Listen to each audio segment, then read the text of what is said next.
La plus grande crainte, c'est de se blesser dans notre métier parce que ça met un stop dans ta carrière. Alors, il y a des blessures plus ou moins graves, mais de toute façon, une blessure, tu peux pas aller danser. Quand ça s'arrête, ça s'arrête.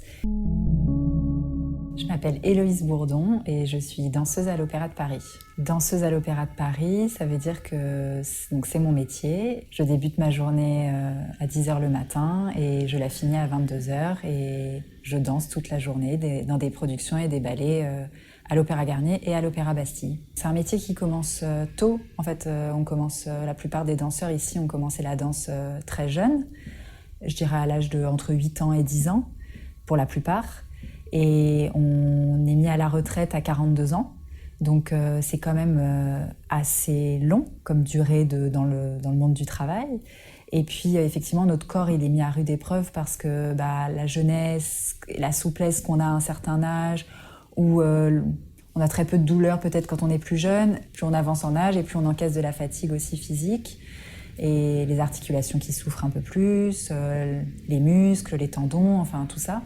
Donc c'est une gestion en fait, c'est une question d'équilibre. Je pense que c'est important d'écouter son corps, mais savoir l'écouter, ça veut pas dire dès qu'on a mal quelque part, tout de suite reculer devant notre journée. Et ça, c'est un apprentissage qui se fait juste avec l'expérience en fait. La plus grande compétitivité, elle est vis-à-vis de nous-mêmes en fait.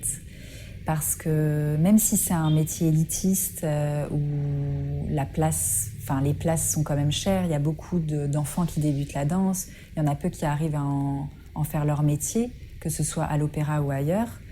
Donc effectivement, je dirais qu'il y a de la compétition.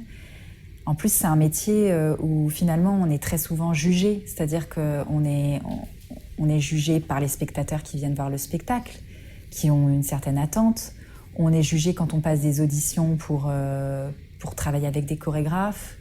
On est jugé si on veut, par exemple, travailler dans une autre compagnie et passer une audition. Et donc forcément, ça alimente dans le sens de la compétition, puisque si t'as pas le poste, si t'as pas le concours, si t'as pas et que c'est l'autre qui l'a, il y a, je pense, humainement, fatalement, une envie de se comparer, qu'est-ce qu'elle a de plus, qu'est-ce que j'ai de moins, etc. Mais je pense qu'il faut vraiment se détacher le plus possible de ça, parce que ça crée de la souffrance en vérité. C'est juste que c'est un métier qui est subjectif. L'art comme l'art en général en fait, parce que c'est un métier artistique avant tout, ce qu'on fait.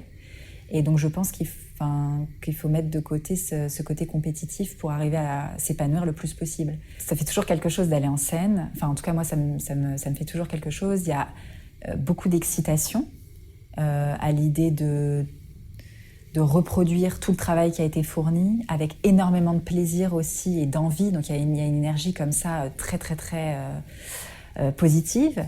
Il y a quand même une appréhension parce qu'il y a quand même 3000 personnes ou 1500 personnes qui viennent nous voir.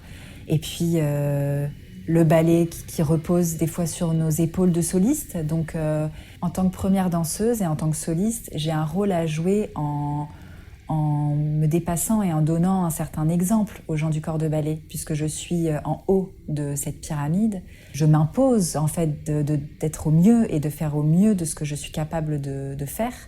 Et donc des fois il y a cette forme d'appréhension avant d'aller en scène, que de savoir qu'est-ce que ça va donner. Mais en même temps j'ai envie à tout prix, et le plus important pour moi aujourd'hui c'est de me faire plaisir. Je pense qu'il y a encore un ballet que j'ai jamais dansé à l'Opéra de Paris. C'est une histoire d'amour. C'est un ballet qui s'appelle Roméo et Juliette. Et donc, moi, mon fiancé est danseur à l'opéra aussi. Et donc, si je devais souhaiter quelque chose dont je rêve, ce serait de pouvoir partager ce moment avec mon fiancé sur scène.